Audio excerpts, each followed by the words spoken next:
लड़की की भटकती आत्मा। यह घटना मुंबई की है।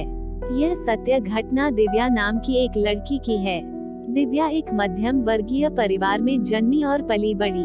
अपने स्कूल के दिनों में दिव्या काफी होशियार छात्रा रही। घर में माता पिता की हर बात मानना और घर परिवार के काम काज में हाथ बटाना दिव्या का स्वभाव था।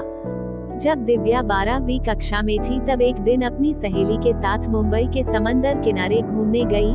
समंदर किनारे दोनों सहेलियां पानी में पैर भिगोने और बातें करने में मस्त थीं। तभी अचानक समंदर से तेज हवा का झोंका दिव्या की तरफ आया और पलक झपकते ही वह हवा का झोंका जैसे उसके शरीर से आर पार होकर गुजर गया। इस घटना से दिव्या बुरी तरह डर गई, क्योंकि दिव्या को उस हवा के झोंके के साथ हूबहू अपने जैसी दिखने वाली लड़की भी दिखी थी, जो दिव्या के शरीर के साथ टकराकर दिव्या के शरीर से आर पार निकल गई थी।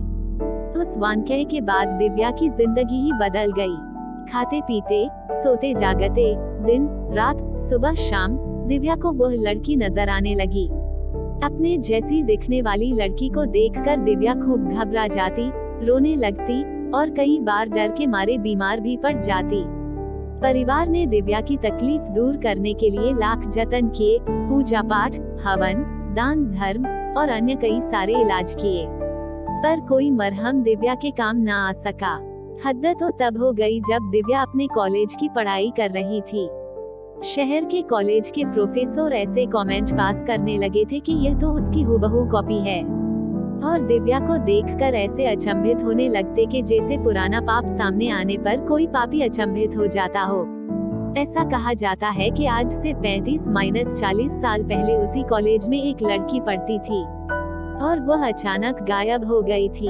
माना जाता है कि कॉलेज प्रशासन से जुड़े कुछ लोगों ने उस लड़की को अगवा कर उसका बलात्कार करके उसे मार दिया था और उसके शरीर के कुछ टुकड़े कॉलेज की जमीन में दफना दिए थे और कुछ समंदर किनारे फेंक दिए थे।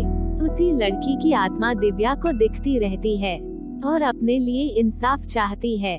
दिव्या आज भी अपने जीवन में कभी कभी उस लड़की की परछाई देखने का अनुभव करती हैं, पर अब दिव्या ने अपने डर का सामना करना सीख लिया है और इस बात को समझ लिया है कि अगर हकीकत में ऐसी कोई दुखदाई घटना उस लड़की के साथ हुई होगी तो समय आने पर उस राज से पर्दा उठेगा और दोषियों को सजा मिलेगी।